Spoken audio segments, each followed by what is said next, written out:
Kayak pen nih. Kayak pen.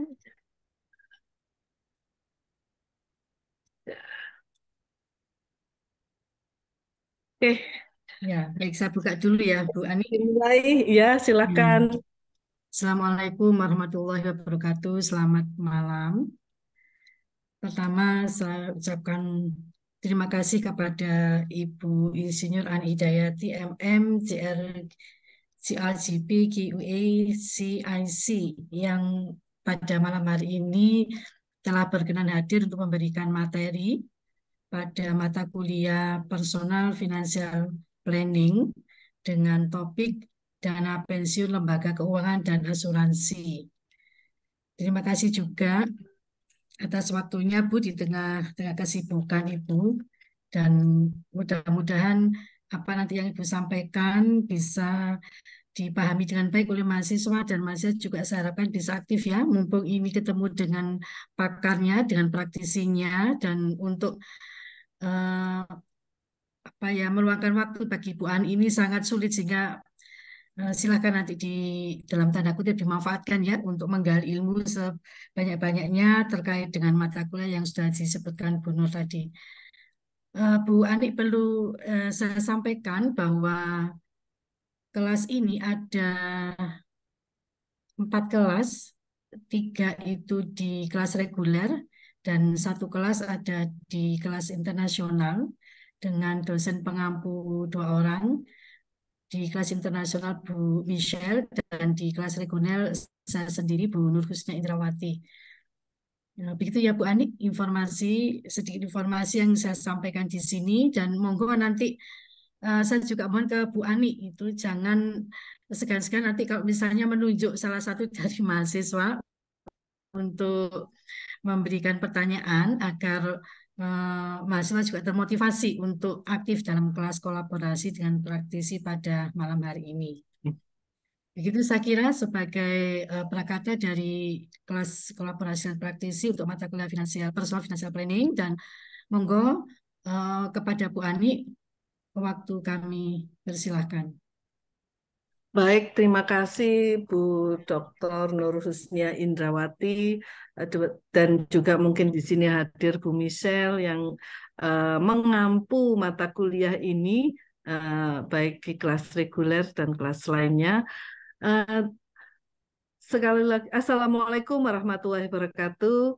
Yang Waalaikumsalam saya warahmatullahi wabarakatuh. hormati seluruh dosen dan sivitas akademika mungkin dari FEBUB yang mengikuti acara ini dan tentu saja yang saya cintai para mahasiswa. Rasanya pengen jadi mahasiswa lagi tapi kok sudah tua begitu ya. Baik. Tak kenal maka tak sayang begitu ya. Saya ingin memperkenalkan diri dulu.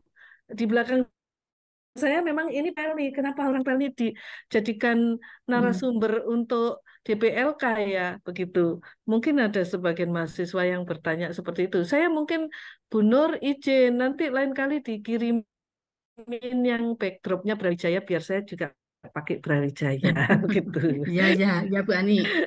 Siap, siap minggu depan saya kirim Ibu. Ya, Tapi nggak apa-apa eh dengan ya. background perusahaan Ibu, biar anak-anak juga Oh mengenal ya ya lebih banyak. mengenal. Ya, Ya, saya ingin dan cerita membranding sedikit. membranding PLN Eh, Ibu supaya iya lebih boleh boleh. meningkat lagi prestasinya gitu ya. Boleh gitu. Jadi saya memperkenalkan diri dulu. Saya diminta tim FEBUB untuk menjadi dosen praktisi. Ini mungkin yang tahun ketiga ya Bu Nur ya. Ya, Sudah 2 tahun ini tahun ketiga. Kenapa saya sebenarnya saya ini dapat bonus pekerjaan. Saya setahun yang lalu diberi amanah untuk menjadi Direktur Keuangan dan Manajemen Risiko di PT Pelni Persero, sebuah perusahaan pelayaran. Mungkin yang rumahnya di Makassar, di Maluku Ambon, itu pernah naiklah kapal-kapal Pelni, kapal putih istilahnya, yang melayari Lautan Nusantara. Set- Setahun yang lalu saya pensiun ya memasuki usia pensiun di Bank Rakyat Indonesia. Saya berkarir di Bank Rakyat Indonesia 32 tahun 5 bulan. Jadi begitu lulus dari Brawijaya, saya alumni Brawijaya, tetapi bukan ekonomi, saya alumni Brawijaya dan Fakultas Ilmu Perikanan dan Kelautan. Ya, S1 saya itu tahun 90 langsung masuk ke BRI dan berkarir 32 tahun lebih. Jabatan saya di BRI terakhir sebagai SEVP Senior Executive Vice President itu Board of Management BRI yang memegang Direktorat Operasional. Sebelumnya saya pernah jadi auditor, maka saya punya QEA itu sertifikasi Qualified Internal Audit. CRGP itu Risk Management. Itu mohon maaf salah ketik mungkin ya, CPC yang benar itu Ya. adalah consulting ini untuk eh, coach, untuk certified untuk coach ya. Jadi sebagai coach profesional gitu, certified CPC. Nah, eh, namun kenapa saya juga bisa memberikan materi sih, karena jalanan karir saya pernah menjadi direktur pemasaran BRI Life, perusahaan asuransi yang anak perusahaan dari Bank Rakyat Indonesia. Itu sedikit banyak karir saya dan pada kesempatan malam ini saya diminta memang untuk DPLK dan asuransi. Untuk sesi hari ini saya fokus di DPLK. Mungkin minggu depan mudah-mudahan nggak ada halangan kita akan ketemu lagi dengan materi asuransi. Begitu Bu Nur, saya izin Ya, memulai baik Bu, monggo. materi DPLK. Eh, saya juga silahkan di tengah kita saya mempresentasikan kalau ada yang bertanya silahkan saja, tidak perlu menunggu nanti sesi saya jawab begitu. Ya, ini materinya sudah terlihat. Iya, baik, sudah. Oke, saya mulai. Kita akan malam ini adalah dana pensiun lembaga DPL. Apa sih dana lembaga keuangan DPLK itu?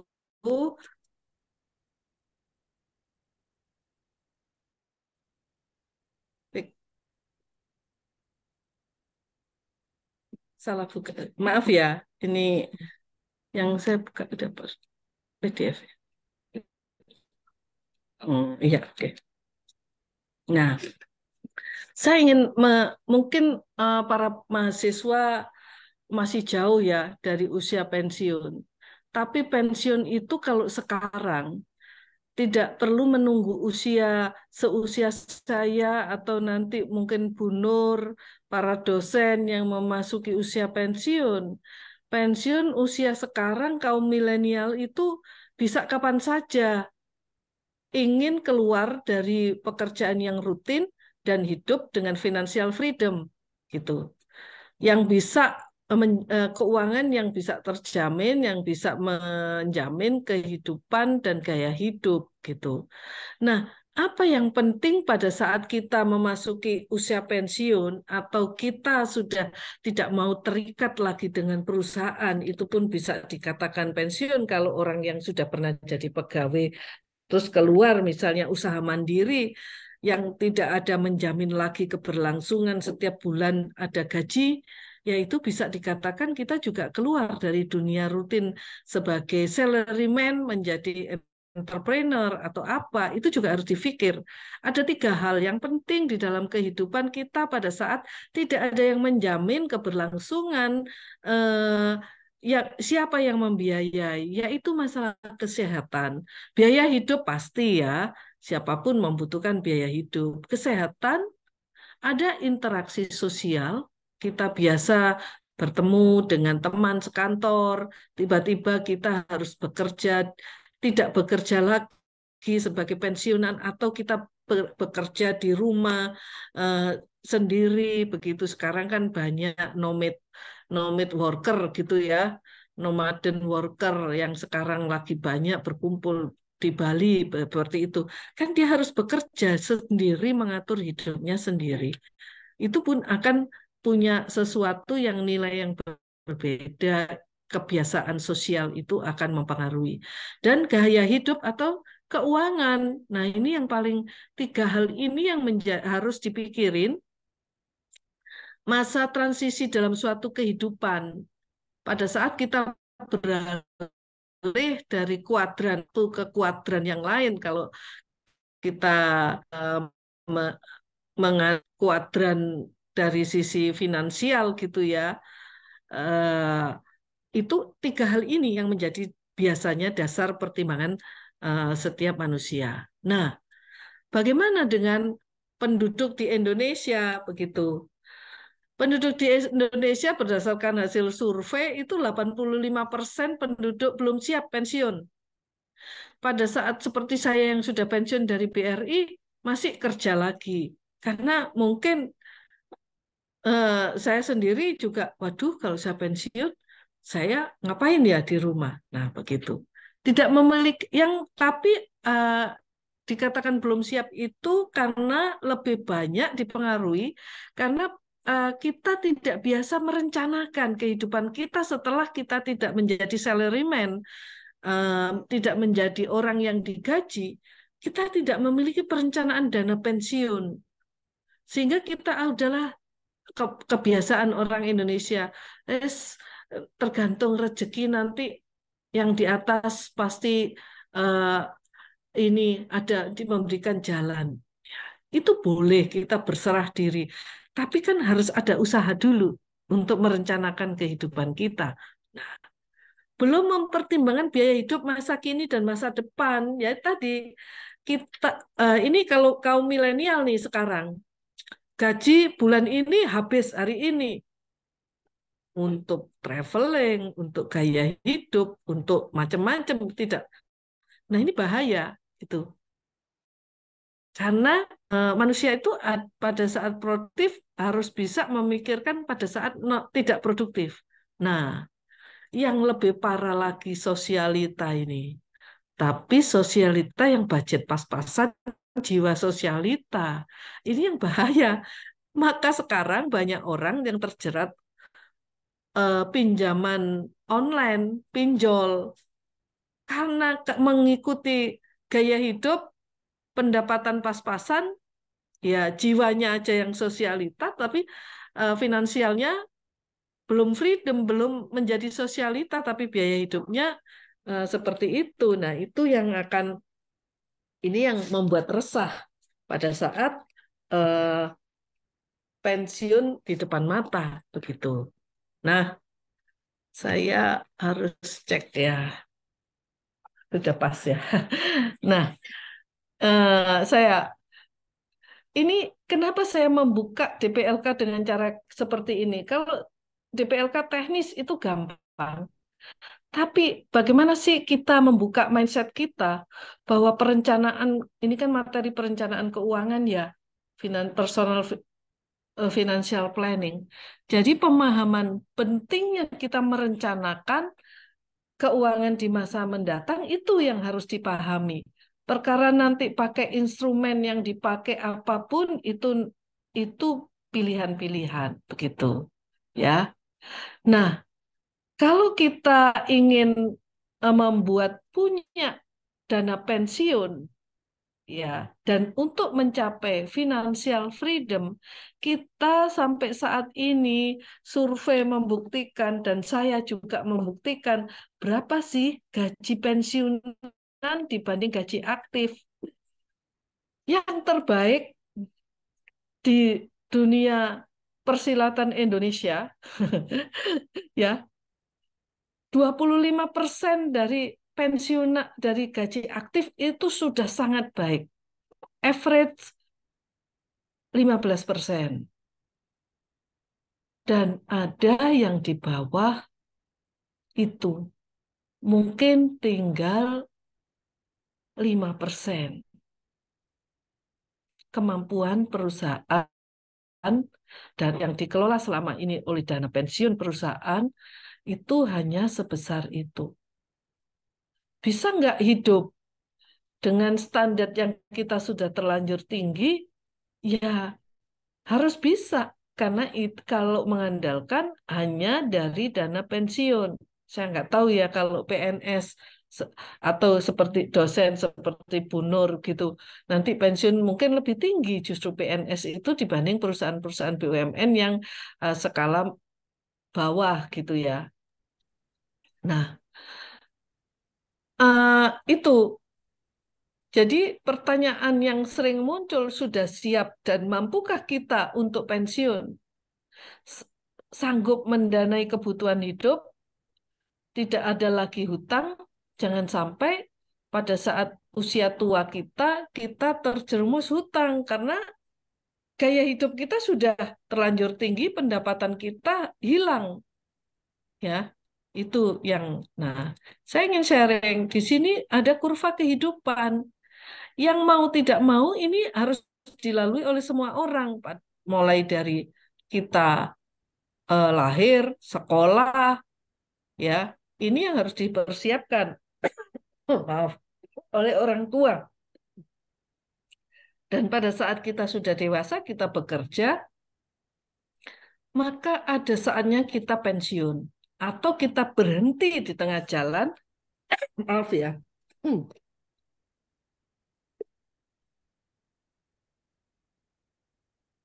Dengan alasan dan sebab apapun sehingga stop penghasilan kita.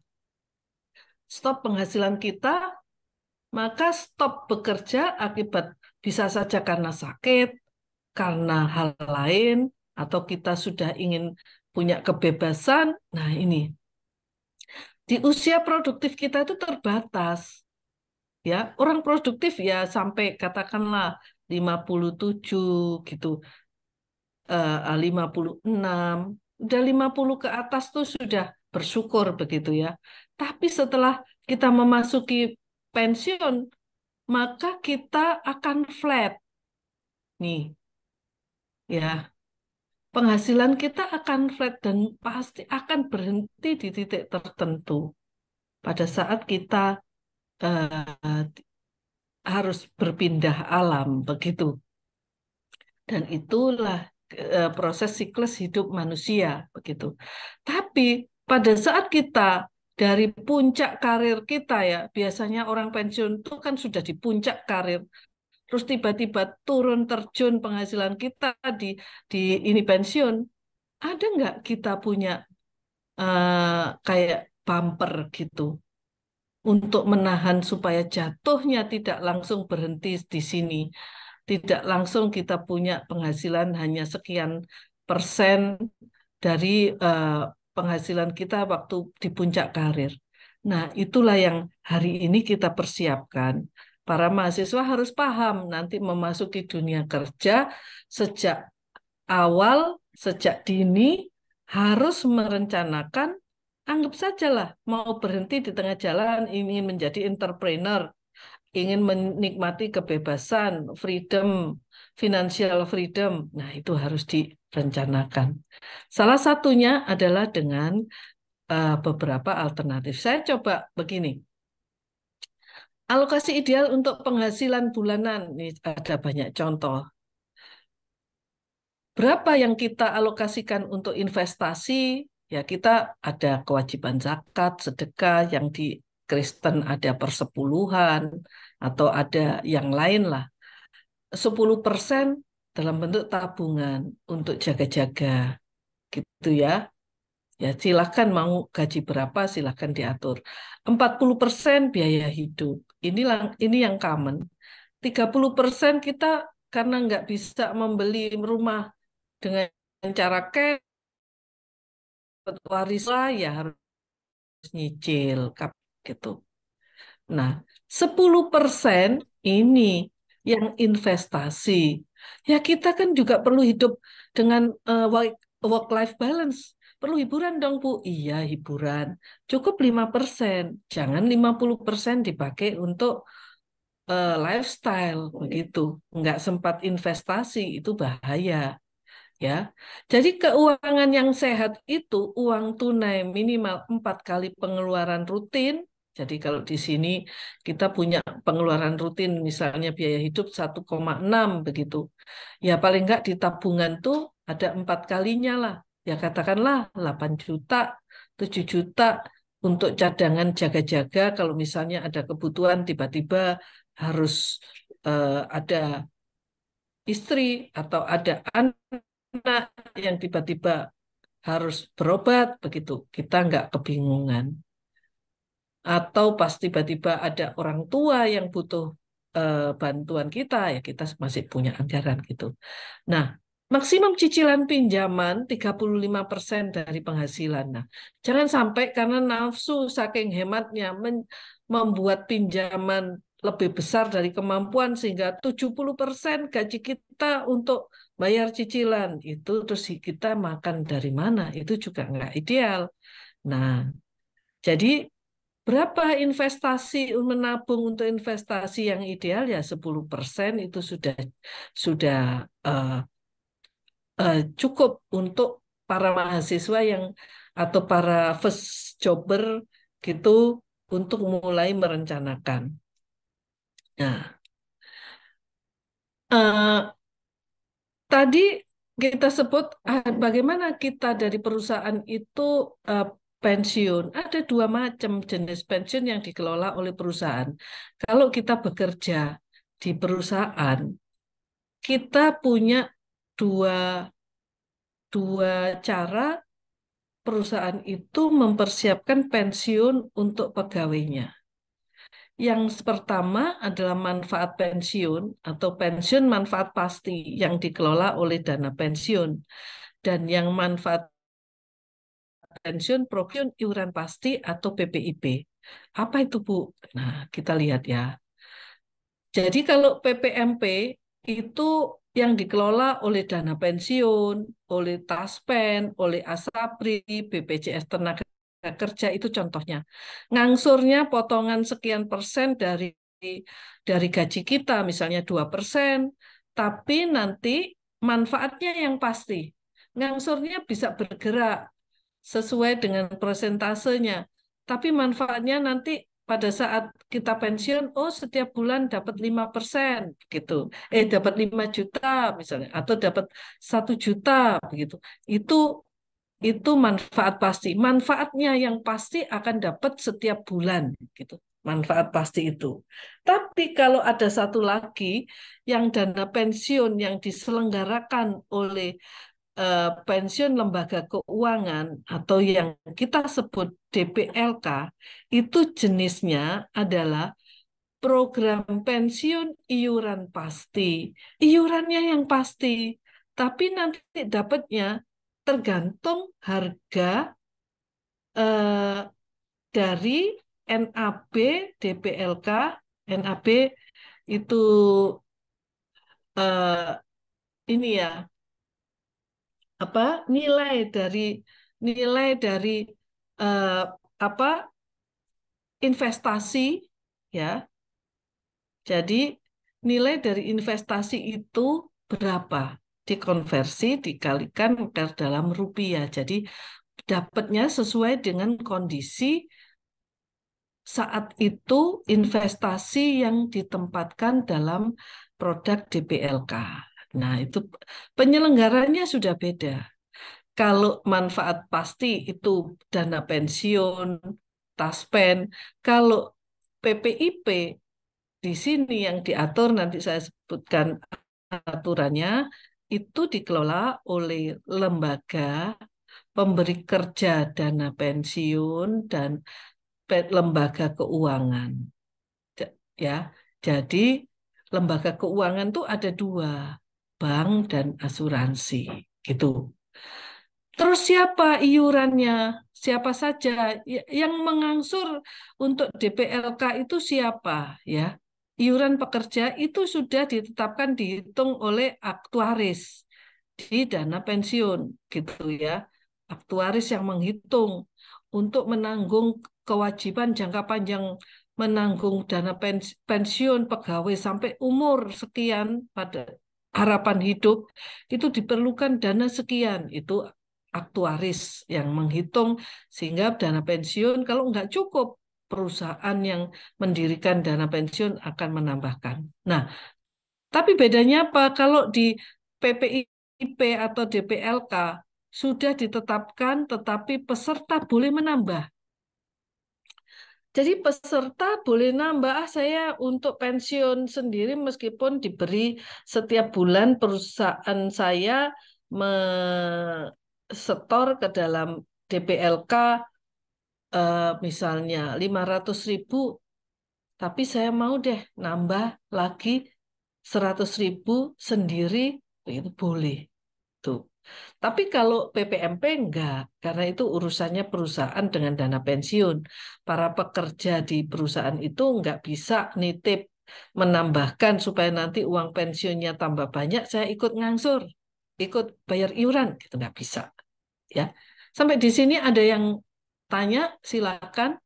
Nah, ini masih pendahuluan ya. Saya akan percepat deh.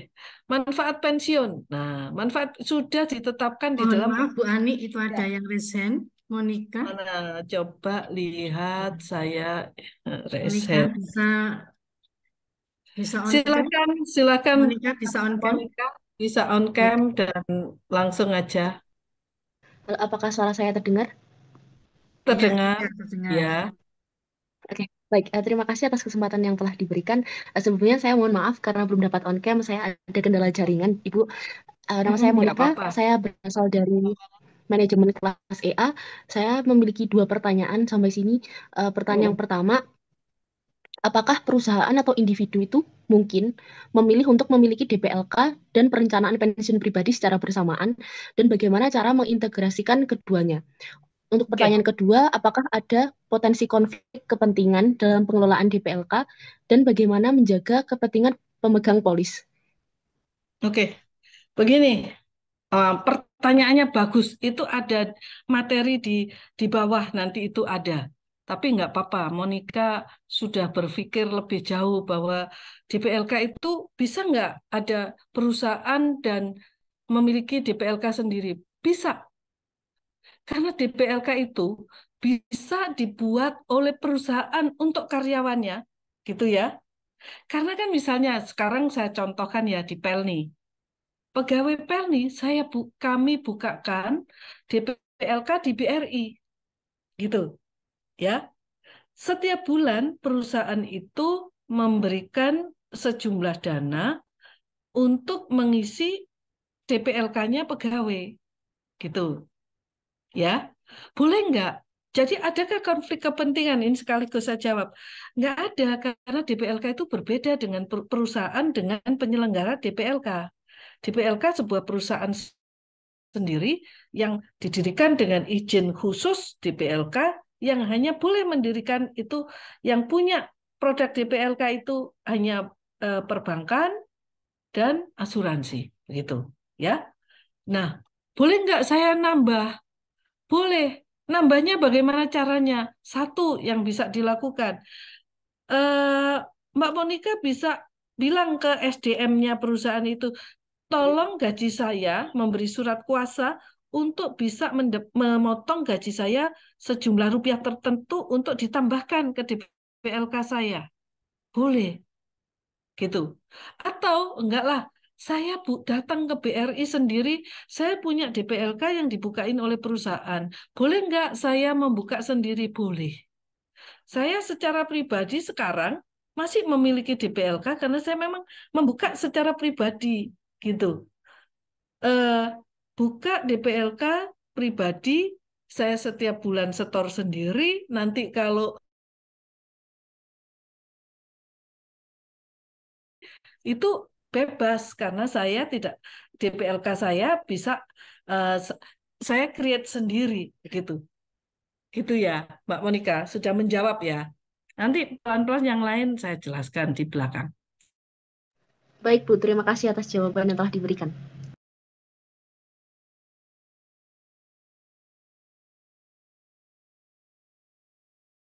Bis.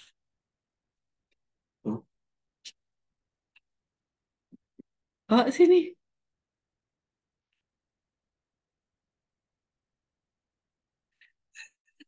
Sudah tak cas tapi nggak tak.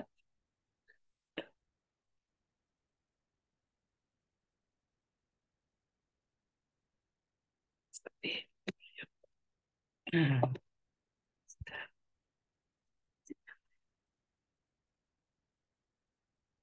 maaf ya, ada gangguan teknis baterainya habis. Sudah dicas tapi Iya, ternyata nggak on. Oke, saya lanjutkan.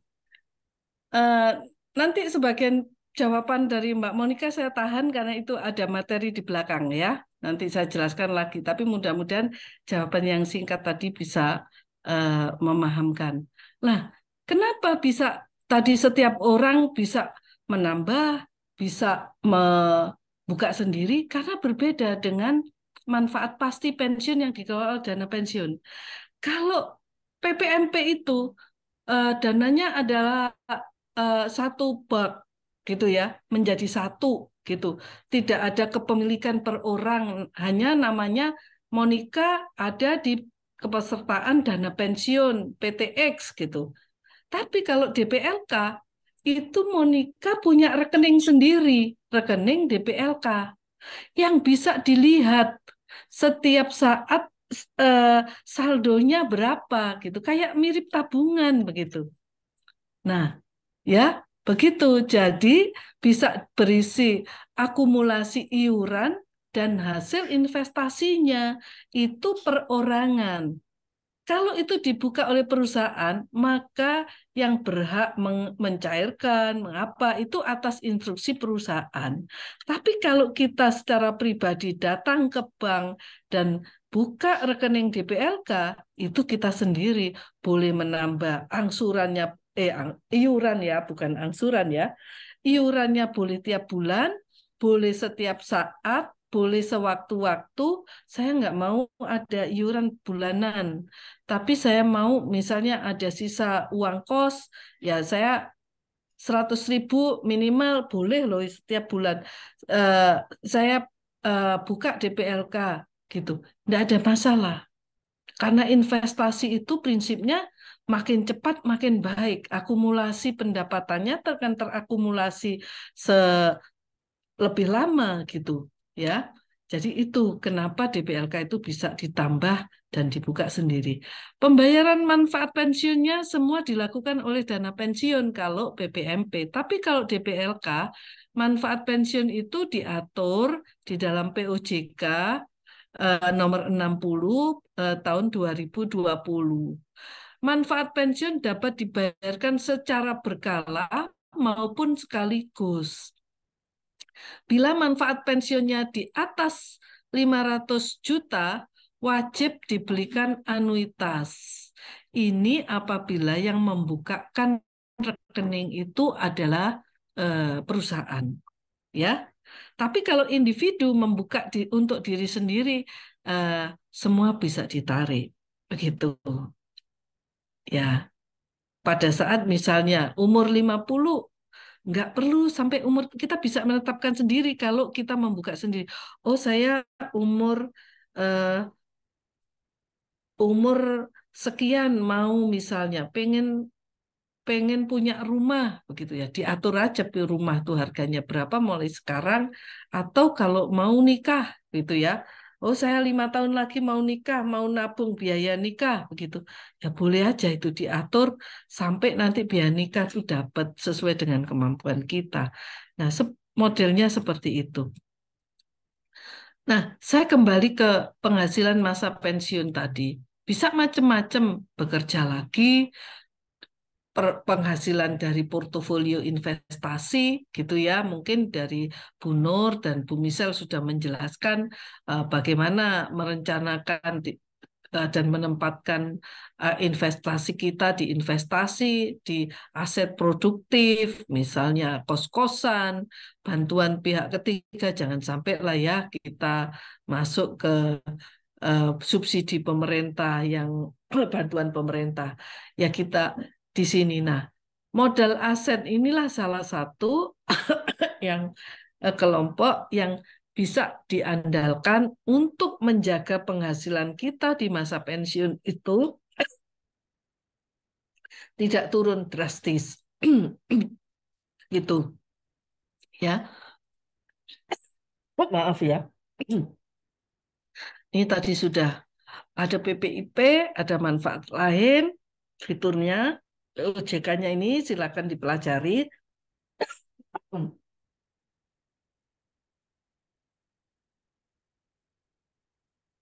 Saya nggak akan menjelaskan isinya POJK, ya, karena saya lebih senang bagaimana sih prakteknya, karena ini memang dosen praktisi, tidak akan, nanti silakan dibandingkan dengan literatur atau regulasi yang ada. Nah,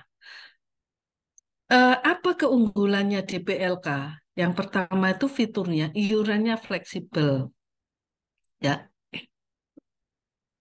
dan hasil investasinya bebas pajak. Konsepnya, setiap kali rupiah yang kita tempatkan di dalam DPLK itu diunitize, dibelikan dalam bentuk unit. Jadi kayak mirip kayak di Dana Reksa, Reksadana ataupun di Reksadana ya dalam bentuk unit itu mirip seperti itu. Nanti pilihannya DPLK itu investasinya nanti ada bermacam-macam gitu ya. Saya next aja. Nah, ah, kalau dari sisi perusahaan, jangan bingung ya, tadi sudah saya jelaskan, DPLK itu bisa dari dua sisi, perusahaan dan individu. Saya akan jelaskan dua-duanya. Kalau dari sisi perusahaan yang membelikan DPLK untuk pegawainya, itu lebih banyak karena ingin menyiapkan dana yang sesuai dengan Undang-Undang 13 tahun 2003. Ini undang-undang tentang tenaga kerja atau sekarang yang diatur di dalam Omnibus Law gitu. Bahwa pada saat pekerja itu pensiun ya atau berhenti dengan hormat begitu, karena PHK berhenti itu ada yang tidak dengan hormat begitu ya, yang hak-haknya mungkin tidak bisa seperti orang yang berhenti normal atau dengan hormat tadi. Itu harus disiapkan pesangon dengan nilai tertentu begitu. Nah, inilah yang harus dipikirkan oleh perusahaan, bagaimana pada saat pegawainya berhenti itu perusahaan tidak kebingungan mencarikan cash flow untuk memberikan pesangon. Sehingga direncanakan oleh perusahaan itu pada saat pegawainya pensiun, perusahaan tidak terbebani karena uang pesangon itu sudah dicicil, sudah diiur setiap bulan dalam bentuk DPLK tadi, gitu.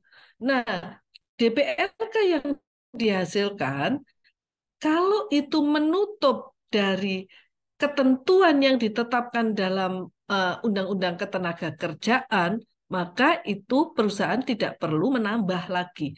Tapi bagaimana seandainya misalnya ya, berdasarkan kan itu ada rumusannya ya, saya nggak akan ngitung di situ ya, karena ini prinsip-prinsip aja.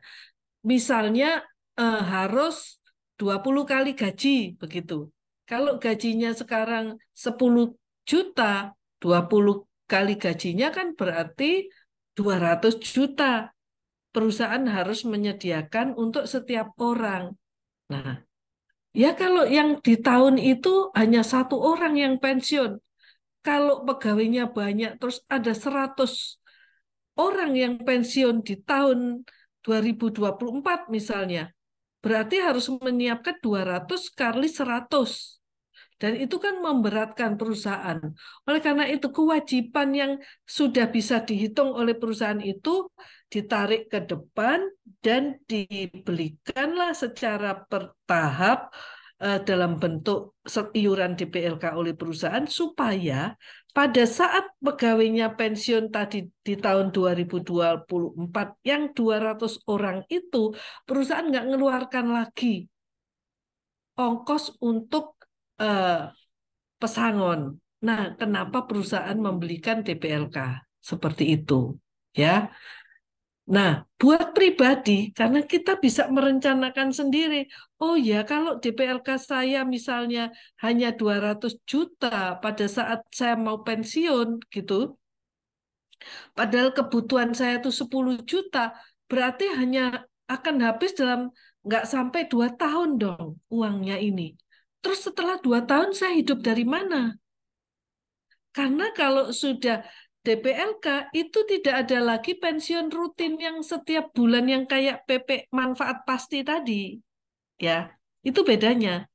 Jadi kalau ada DPLK, maka DPLK inilah pengganti pensiun manfaat pasti yang mungkin Bu Nur saya itu masih masih akan memiliki, tapi sebagian besar BUMN ya saya contohkan di BRI itu pegawai yang direkrut 2006 ke sini itu tidak punya dana pensiun lagi, tapi dibelikan dalam bentuk DPLK. Di Pelni yang 2007 ke sini itu nggak punya pensiun lagi karena dibelikan DPLK. Nah, kalau hanya 200 juta hanya bisa hidup untuk 20 bulan, padahal setelah pensiun itu bisa hidup 20 tahun, sisanya pakai apa? Itulah yang harus kita pikirin.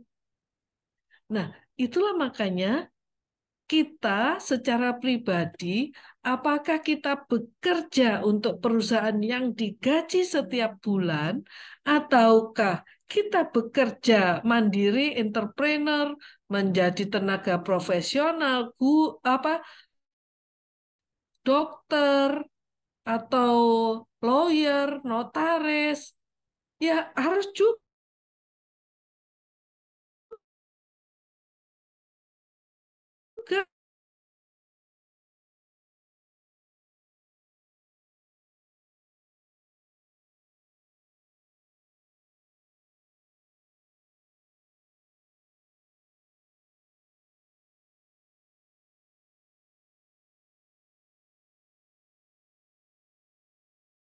itu.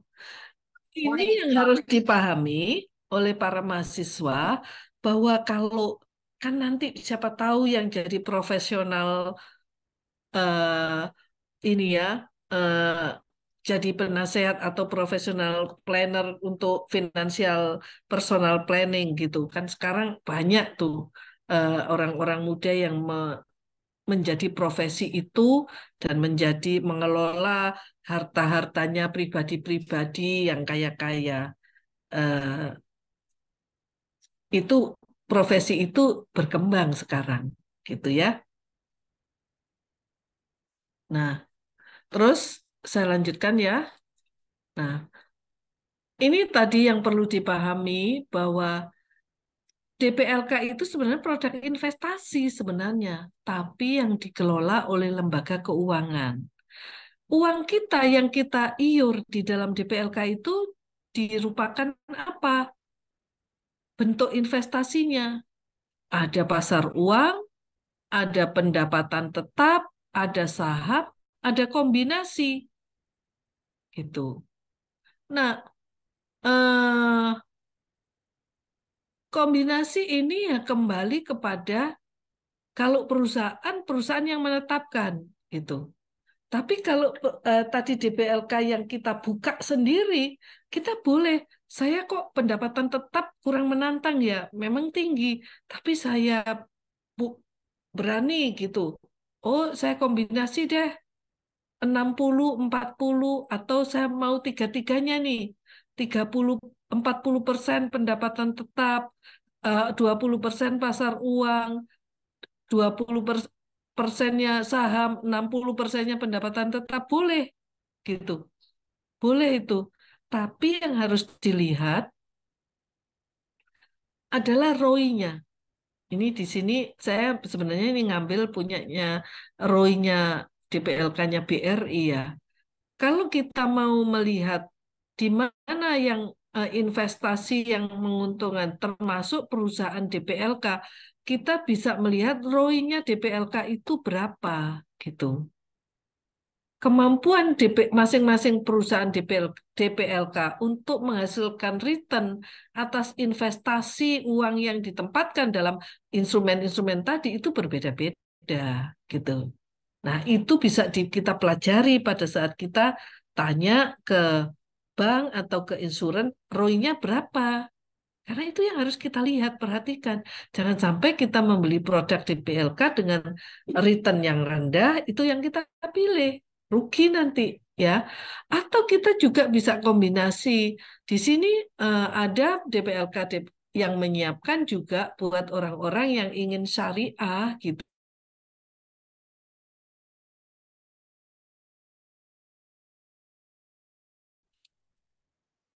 Nah, saya lanjut. Saya ini contoh ya, tadi karena kan saya bilang return-nya. Bagaimana kita, ini karena saya harus memberi contoh, maka saya pakai ini produknya Brifine, itu produk DPLK-nya BRI, ya. Mereka membandingkan dari tahun 2016 sampai dengan September 2023, return itu adalah hasil yang dihasilkan oleh DPLK BRI, benchmark itu adalah punya orang lain di sini ya. Jadi kita lihat di tahun terakhir aja ya, September 2023, ini masih anget nih. Pasar uang BRI itu memberikan return 5,36%. Benchmark produk yang lain sejenis itu hanya 3,79.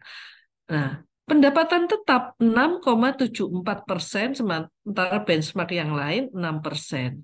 Saham orang lain negatif, BRI masih positif gitu. Kombinasi itu returnnya 6,05.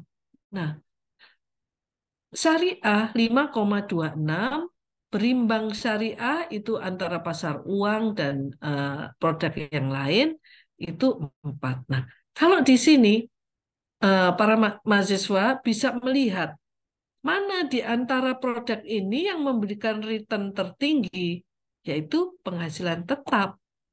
Maka kalau kita ditanya DPLK-nya mau apa, yaitu lihatlah ini historicalnya. Mana yang paling tinggi? Di sini eh, sepanjang sejarah bahkan tahun 2016 ya, itu bisa memberikan penghasilan tetap ini 9,57. Tapi kan itu zaman dulu masih eh, apa rate tinggi. Tapi sekarang yang kita lihat, maka pilihan kita kalau ditanya, Mak, saya diminta rekomendasi, kalau begitu harusnya DPLK-nya apa ya, arahan investasinya yang saya bilang, ya penghasilan tetap aja, 6,74 itu. Penempatan penghasilan tetap tuh di mana? Biasanya di obligasi, di sini disebutkan ya, dana pasar uang itu ada di reksadana pasar uang, di indeks gitu ya. Pendapatan tetap itu di indeks 20% dan government bond dan 80% gitu. Itu penempatan setiap iuran yang kita tempatkan di DPLK dengan kita memilih untuk penghasilan pendapatan tetap itu oleh penyelenggara DPLK, oleh bank atau oleh yang produk DPLK itu akan ditempatkan duit kita di dalam sesuai dengan yang catatan-catatan ini gitu. Jadi penghasilan tetap itu indeks 20% dan apa government bond 80% dengan uh, jangka waktu 5 tahun. Ya, ini yang rata-rata gitu. Nah, kalau reksadana saham ya DPLK saham maka indeks reksadana saham. Inilah penempatan-penempatan bisa ditanya kepada bank yang pada saat kita mau membuka DPLK. Ini bisa ditanya dan mereka akan menjelaskan. Boleh nggak misalnya saya mencoba kombinasi terus setelah setahun kok hasilnya nggak optimal, saya merubah investasi saya boleh. Peserta dapat melakukan perubahan pilihan paket investasi sesuai dengan mekanisme kerja yang diatur di dalam perjanjian kerjasama. Dan itu biasanya setahun satu kali. Begitu. Ya. Nah, apa sih kalau kita memberikan DPLK manfaat bagi perusahaan? Nah, ini ya, tadi sudah sebagian sudah sampaikan. Ada hal yang menarik pada saat kita pengelolaan dana pensiun pasca kerja itu ditempatkan di dalam eh, apa DPLK itu ada manfaat tax. Kita mengurangi tax. Kenapa return invest yang pertama itu DPLK menjadi faktor pengurang pendapatan kena pajak dalam PPh Badan Pasal 25. Jadi itu yang menarik buat perusahaan. Lebih baik saya membelanjakan untuk karyawan daripada tidak terus saya kena pajak begitu. Lebih baik mengeluarkan uang untuk memperbaiki kesejahteraan karyawan dengan DPLK. Dan yang berikutnya return investasinya bisa bebas pajak. Ya, ini bedanya. Kalau deposito bunganya pasti kena pajak. DPLK itu setiap bulan kan ada return ya pada saat kenaikan NAB gitu. Itu tidak dikenakan pajak, tapi nanti pajak akan dihitung pada saat pencairan. Nah, berapa pajaknya nanti dulu ya, sabar. Nah, yang kedua yaitu iuran DPLK bersifat voluntary, fleksibel, sesuai dengan strategi perusahaan. Pada saat kemampuan kita masih kecil ya kita kasih kecil. Pada saat keuntungan perusahaan tiba-tiba naik gitu, ada peningkatan yang lumayan. Manajemen bisa menetapkan, oke, saya tambahkan untuk tahun ini misalnya masing-masing 500.000 itu dimungkinkan. Jadi selain yang iuran rutin, perusahaan kalau lagi baik hati itu bisa menambahkan uang tertentu sebagai bentuk bonus. Jadi sekarang common umum dilakukan oleh perusahaan. Bonus pekerja itu tidak selalu dirupakan dalam bentuk tunai. Ada sebagian yang bentuk tunai, ada yang sebagian ditambahkan untuk iuran dana pensiun untuk DPLK-nya, begitu. Nah, nah, kalau kita eh, secara pribadi, apa untungnya? Ada dua keuntungan ya. Ya tadi kita bisa merencanakan. Tapi ada dua hal nih di luar ini ya. Mungkin saya lupa bentuk slide-nya. Untung mana pegawai itu, kalau ini pegawai ya, membuka DPLK sendiri sama meminta kepada HC-nya, human capital-nya, SDM-nya untuk menambah iuran DPLK-nya dari gajinya. Maka saran saya adalah lebih menguntungkan kalau kita meminta SDM untuk memotong sejumlah nilai tertentu. Kenapa? Karena dalam hitungan gaji pegawai itu tadi bahwa iuran DPLK itu sebagai pengurang penghasilan kita sehingga misalnya harusnya 10 juta gajinya, tapi karena dipakai kita minta HC untuk motong 1 juta, menjadi take home pay kita adalah 9 juta dikurangi pajak. Nah, bedanya apa kalau kita misalnya, oke, saya ini eh, nanti buka sendiri. Berarti saya 10 juta dipotong pajak PPh pasal 21, mungkin kena 1 juta sudah 9 juta, baru saya pakai untuk DPLK. Jadi pajak yang dipotong kalau seperti itu akan lebih besar. Kita double tax nanti. Pada saat kita menempatkan uang kita ke DPLK, maaf ya, itu nanti kena potong lagi double tax. Jadi itu pilihan-pilihan lah ya, saya bilang. Kalau perusahaan sudah membuka, menurut saya itu satu cara yang lebih murah untuk kita menambah sendiri dari apa yang sudah dibuka oleh perusahaan. Bu, nanti bercampur dong uang iuran perusahaan dengan investasi yang kita tanamkan di DPLK itu. Iya, tapi kan semua atas nama kita, atas nama Bu Ani gitu. Bukan bercampur dengan punyanya Bu Nur atau punyanya Monica begitu. Karena tadi semua orang punya akun di DPLK ini, gitu ya. Jadi materi masih banyak nih. Sementara waktunya sudah ini. Pencairan sebelum usia pensiun, bisakah? Bisa, ya. Maksimum 100% dari akumulasi iuran. Jadi tidak boleh itu hasil investasinya ditarik juga. Minimumnya 1 juta setiap kali penarikan. Nah, minimum tahun kepesertaan, 1 tahun kepesertaan berarti kalau sudah 1 tahun boleh diambil.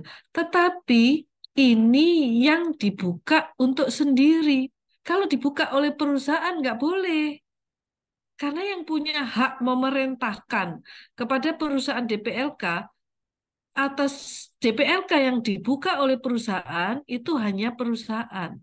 Karena tadi konsep di awal yang sudah saya jelaskan bahwa DPLK ini adalah sebagai bentuk mempersiapkan uang pesangon pada saat pegawai itu memasuki pensiun atau PHK gitu ya.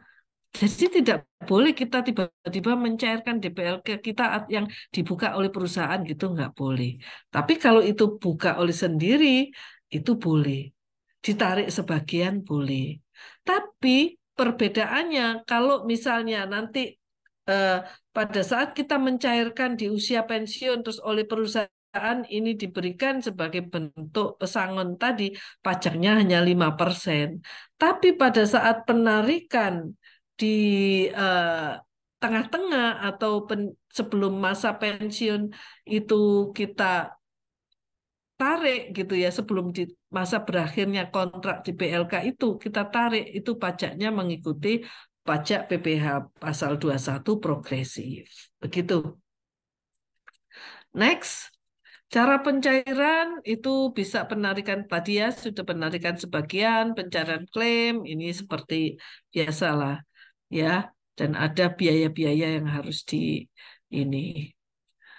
Eh, Nah, ini sekarang ini DPLK tidak hanya yang dimaksudkan oleh perusahaan. Ini dari sisi perbankan yang memiliki produk DPLK. Dulu tuh hanya menyiapkan dana tadi pesangon atau pensiun yang dibuka oleh perusahaan. Tapi sekarang ada manfaat pensiun lain, ya, yang bisa di-create. Ya, itu yang pertama, pendapatan dana pasca kerja untuk individu. Jadi tidak hanya perusahaan, tapi individu boleh membuka sendiri. Jadi bisakah petani punya pensiun? Dulu saya waktu di bank jualannya seperti itu. Bisakah petani atau eh, eh, pemilik toko kelontong punya pensiunan? Bisa. Caranya apa? Buka DPLK. Begitu, ya. Bisa nggak eh, artis punya pensiun? Bisa. Karena sekarang ada produk yang lain, yang pengelolaan dana kompensasi pasca kerja dan iuran PPIP ini bisa dibeli oleh perorangan. Begitu. Ya. Nah, manfaat lain sekarang ini yang manfaat lain program pengelolaan dana santunan kesehatan.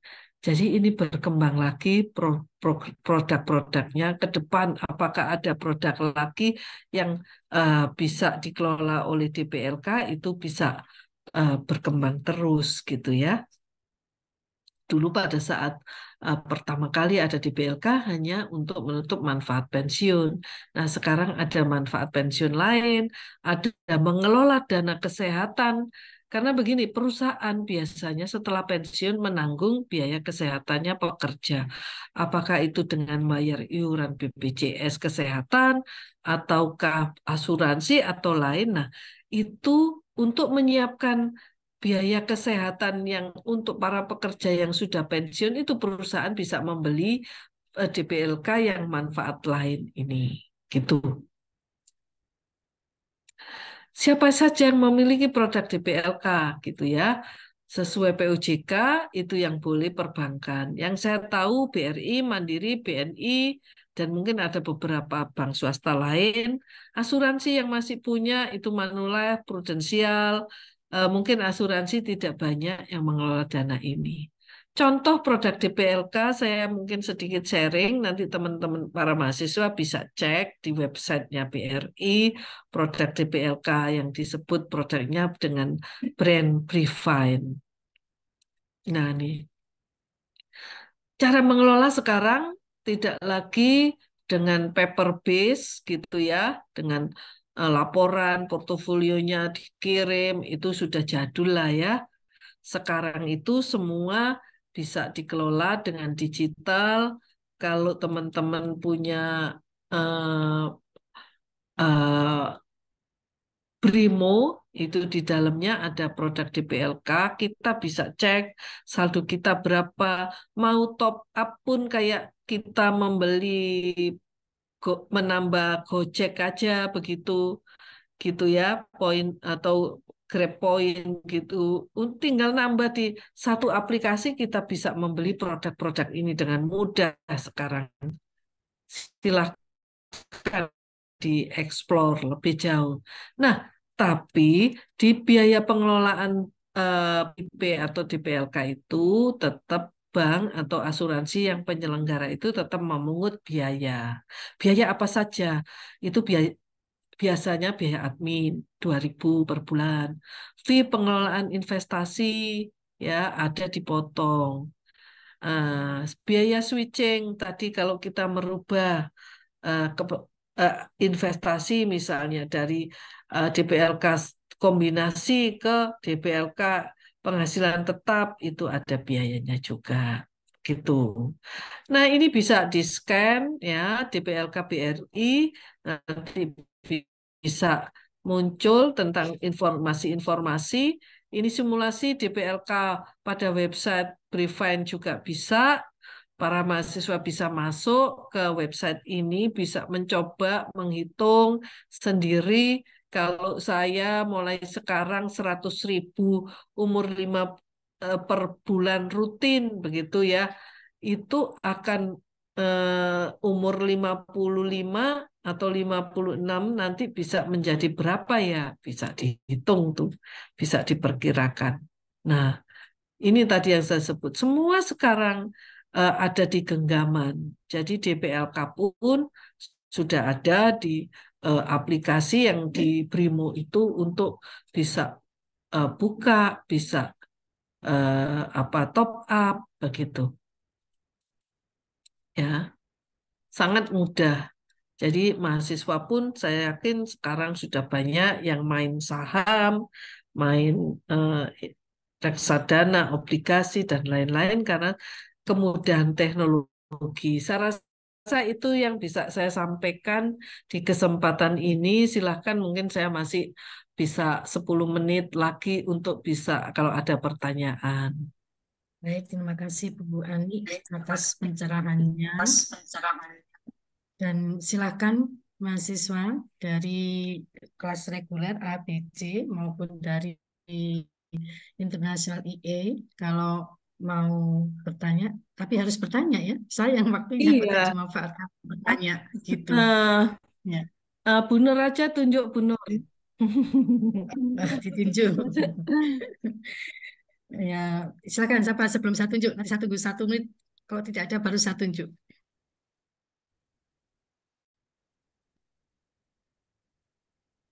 Ya, oke. Ini sekarang saya tunjuk.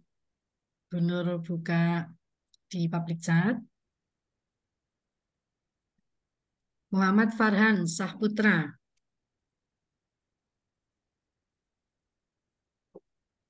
Baik, Bu. Ya, silakan. Bisa di on cam ya, biar Bu Ani kenal itu.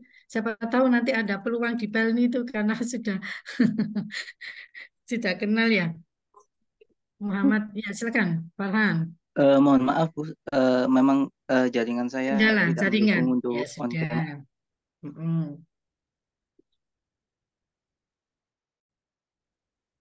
Silakan tanya.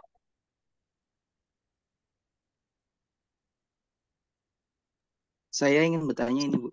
Kan mungkin bagi mahasiswa kan eh, yang seperti Ibu bilang tadi kan kita tidaknya mengalokasikan sekitar 15% atau paling banyak 25% untuk dana pensiun kan, Bu.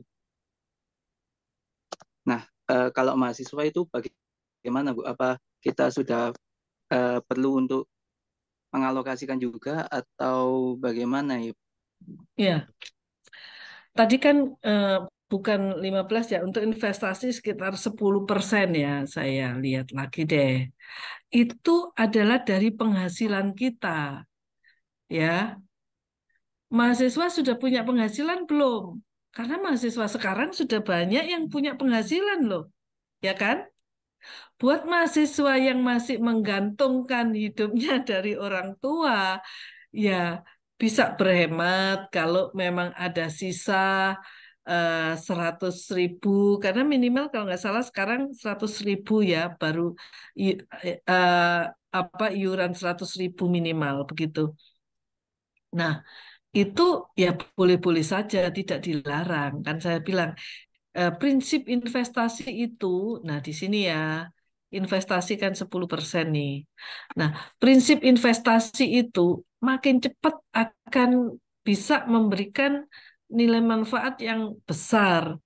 Bahkan saya punya tabel ya, kalau dulu saya ngasih materi investasi itu, antara umur 25 kita memulai investasi sama umur 35 dan 45 itu bisa bedanya nilai uang yang sama, misalnya 1 juta pada saat kita umur 25, pada saat nanti di umur 55 tahun ya, dengan kita 1 juta investasi di umur 25 itu bisa menghasilkan 15 besar pada saat kita umur 25 begitu. Kan akumulasi return gitu. Nah, buat saya sih mahasiswa kan kategorinya banyak. Ada mahasiswa yang pas-pasan ya. Kalau buat biaya hidup dan kos aja pas ya, itu pilihan-pilihan sih, mau hemat atau mau tidak gitu. Buat saya. Tapi buat sekarang mahasiswa yang punya penghasilan, karena banyak sekarang eh, apa online trading dan main macam-macam gitu. Itu ya menurut saya nggak ada salahnya gitu. Yang penting itu tadi prinsip investasi itu makin cepat makin memberikan manfaat buat kita lebih baik, bisa bisa 10, 25 kali gitu. Karena akumulasi return yang dihasilkan kan mengenal bunga majemuk kan. Bunga nanti karena akumulasi return NAB-nya terus naik, begitu kalau di sini, maka itu akan mengakumulat lebih cepat, gitu. Ya, Farhan, itu sih tidak ada keharusan kapan memulai. Pada saat kita punya uang lebih, itu tinggal pilihan kita. Kita mau habiskan untuk jajan atau kita mau belajar investasi. Itu pilihan. Tapi buat orang yang punya penghasilan bulanan, nah beda kan? Ya kalau mahasiswa itu eh, mubah lah, boleh, boleh. kalau dilakukan lebih baik begitu. Tidak dilakukan tidak apa-apa. Tapi sunnah hukumnya begitu. Kalau kita ke agama, kalau sudah punya penghasilan tetap setiap bulan, ya seharusnya kita sudah mulai memikirkan. Karena penghasilan tetap tadi itu pada titik tertentu akan hilang. Hilang karena apa? Hilang karena kita berhenti dari pekerjaan, meskipun umur kita belum memasuki pensiun. Hilang karena kita sudah memasuki pensiun. Atau kita sendiri yang hilang dari dunia ini. Gitu. Sehingga keluarga yang kita tinggalkan punya arisan tabungan. Itu kalau menurut saya ya jawabannya sebagai Eh, praktisi. jadi lebih cepat lebih baik ya, Bu. Tapi memang perlu Iya, disesuaikan lagi dengan kemampuan dengan masing-masing. kemampuan masing-masing. Betul. Terima Hmm. kasih, Ibu. Iya, Bu Ani yang itu lain? kalau tidak Iya. salah waktu membahas materi investasi itu ada cost delay ya Bu. Iya, Ya, cost delay. itu ya. Ya. Opportunity yang hilang kan. Jadi itulah yang disebut cost delay. Cost delay tadi pada saat kita melakukan investasi dengan nilai rupiah yang sama, 1 juta kita investasi di umur 20 tahun, sama 1 juta kita investasi di umur 30 tahun, ada 10 tahun yang kita itu kehilangan opportunity return dari uang 1 juta itu. Sehingga itulah yang disebut cost delay. Cost keterlambatan kita melakukan investasi. Gitu. Ya, baik, terima kasih Bu Ani. Berikutnya, silakan sebelum ditunjuk Bu Nur, kalau dari kelas, oh ini sudah ada nih, Siapa? dari Silakan kelas dia itu. 7, Muhammad Zulfikar ya. Zulfikar. Ya, Ya, silakan. Zulfikar. Silakan Zulfikar. Ya, baik. Mohon izin Bu Nur untuk bertanya. Kan nama Ya, saya Muhammad Zulfan dari kelas DB untuk kelompoknya dari kelompok 9. Mohon izin Ibu Ahni untuk bertanya. Eh, Sebelumnya dari yang saya ketahui bahwa DPLK ini kan dapat diwariskan begitu. Tapi mohon maaf kalau salah Bu, Hmm. mohon dikoreksi. Hmm. Nah itu untuk prosedur pewarisan DPLK itu seperti apa ya Bu? Apakah itu secara langsung diberikan Hmm. kepada ahli waris atau dapat dilanjutkan? Karena kan kalau misalnya langsung diberikan kepada ahli waris itu masuknya ke penghasilan dan kena pajak begitu ya Bu ya. Hmm. Sedangkan kalau dilanjutkan mungkin tidak kena pajak seperti itu. Terima kasih. Oke. Gini, saya ini nanti saya, tapi setahu saya ya, di dalam formulir DPLK itu tidak seperti di asuransi, gitu. Kalau asuransi itu sudah jelas ada termaslahat. Termaslahat itu ahli waris. Kalau nanti enggak, itu yang berhak ditulis kalau asuransi nanti biasanya itu akan sampaikan ini. Jadi kalau di asuransi begitu kita meninggal, klaim terjadi, eh, hubungan asuransinya putus, gitu, dibayarkan klaim kepada siapa?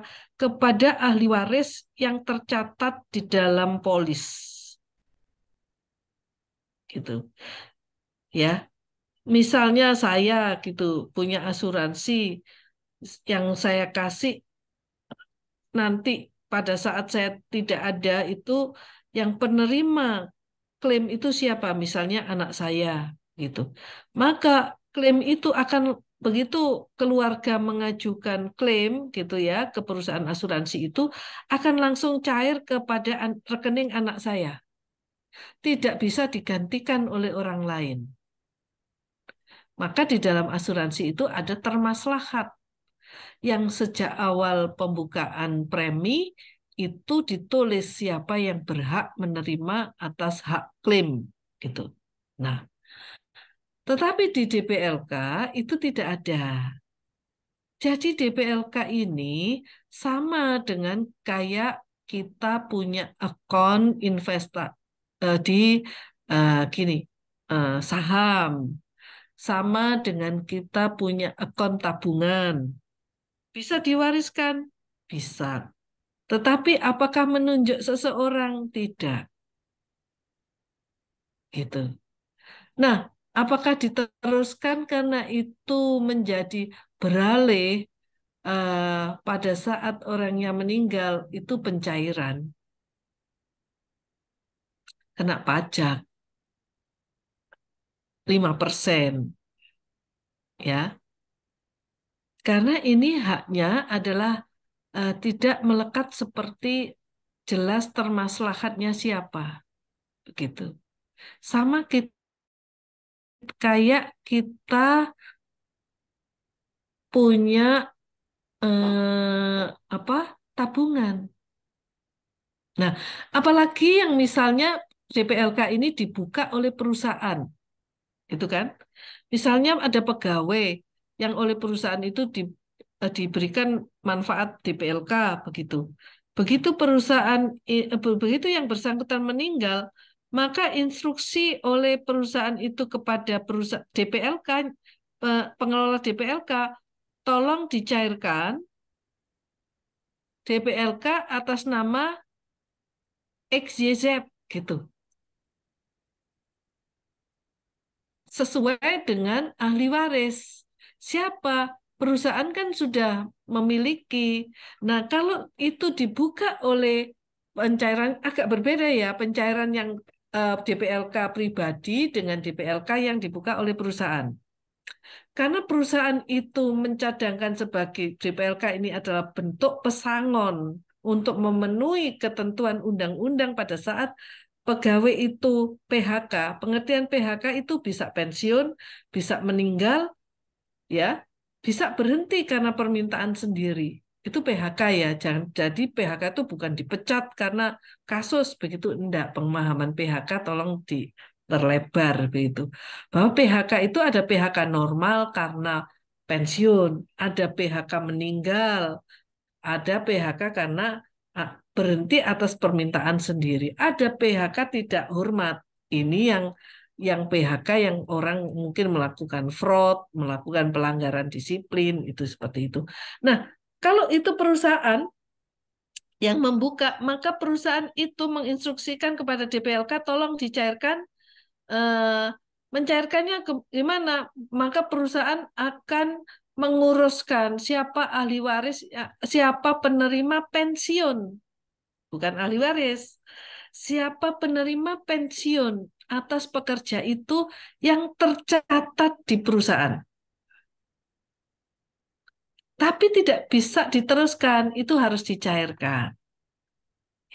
Ya. Jadi perusahaan sudah ngatur, oh yang tercatat itu atas nama ABC sebagai istrinya dan masih hidup.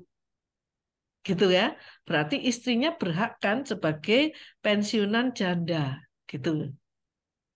Nah, tapi berbeda lagi, seandainya tadi kan ada pertanyaan, boleh nggak kita secara pribadi membuka DPLK? Boleh.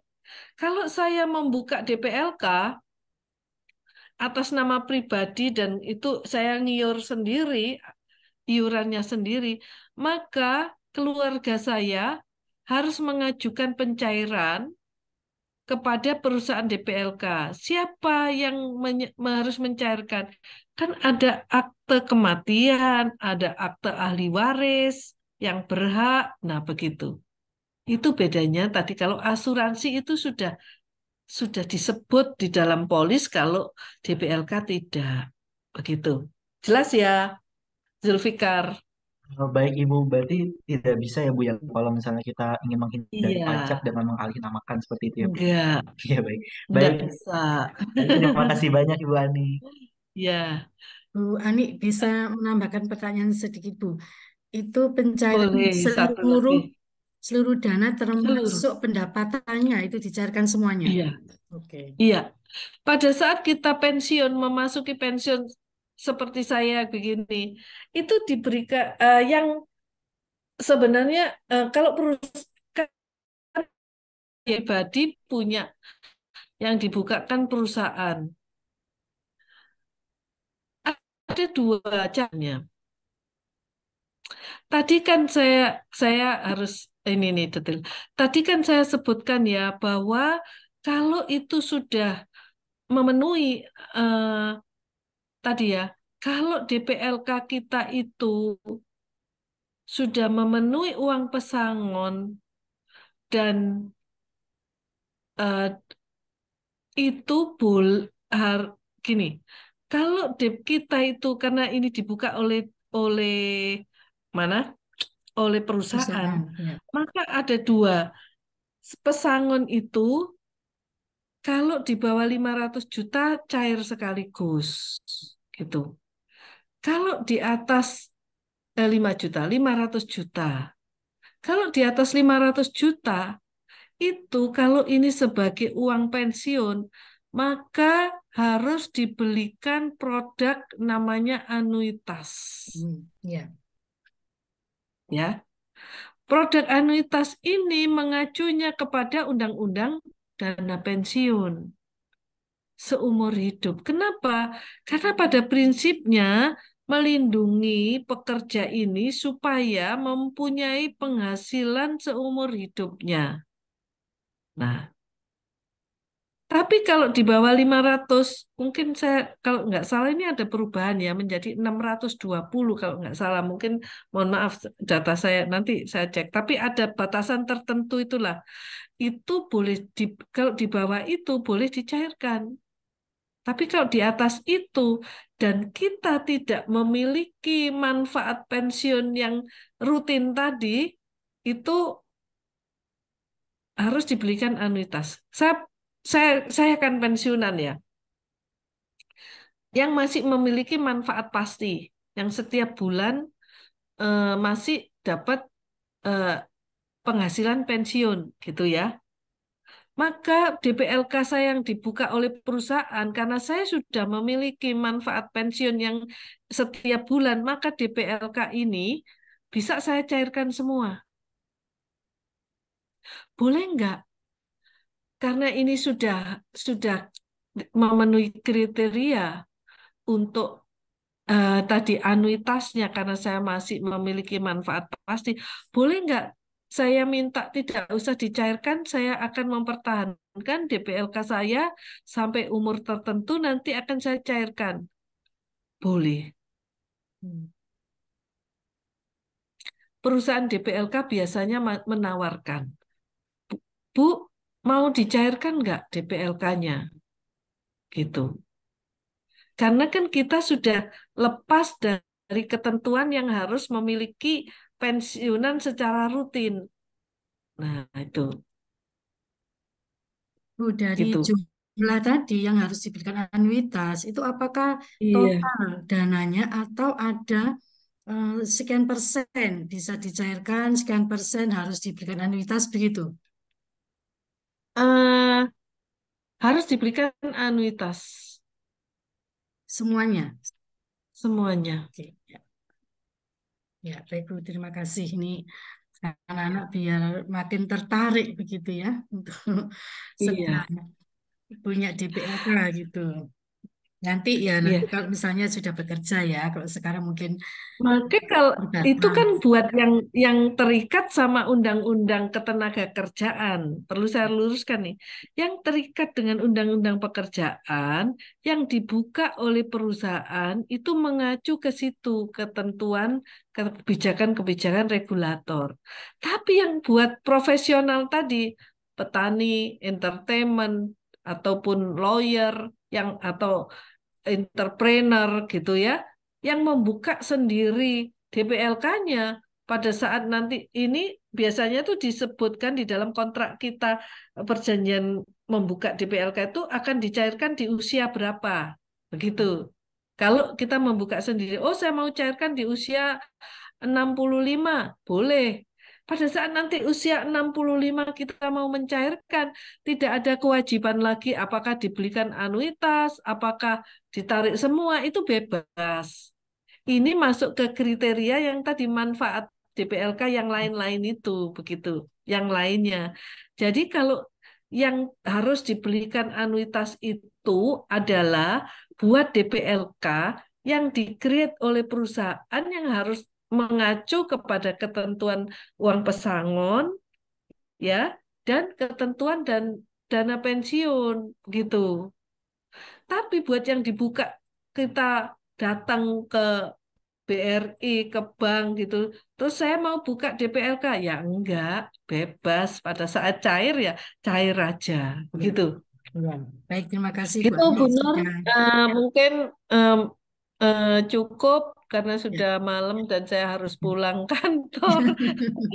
Iya, terima kasih Ibu Terima Ani. kasih Ya, semuanya. insya Allah sudah semakin jelas ya informasi dari Ibu Ani tadi, Mohon penjelasan dari maaf Ibu Ani kalau tadi. ada Ya. kurang-kurangnya, ya maklum ini sambil kerja sambil menyiapin bahan dan lain-lain. Terima kasih, Ya. mudah-mudahan eh,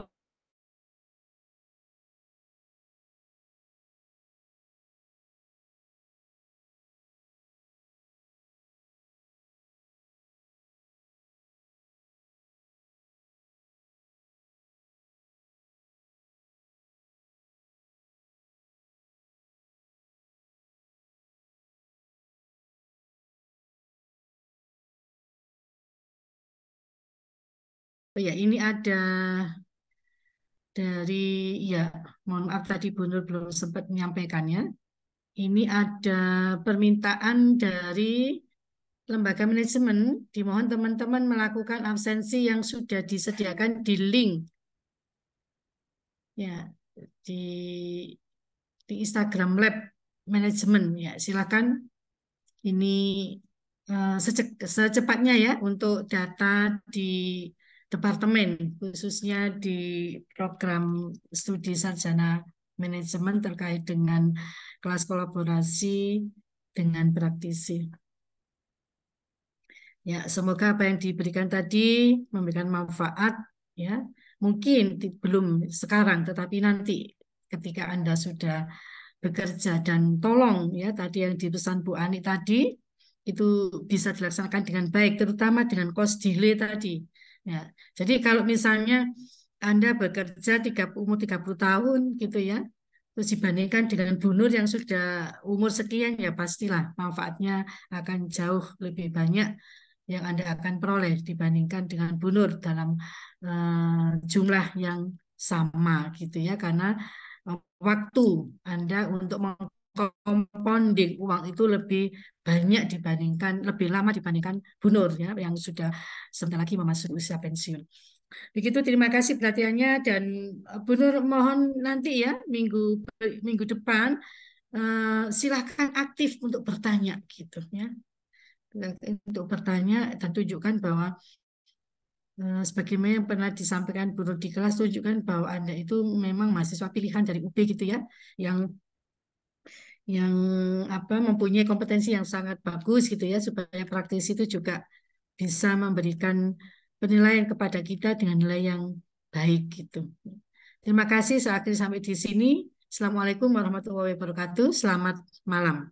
Dan Bu Nur izin juga live. Selamat beristirahat.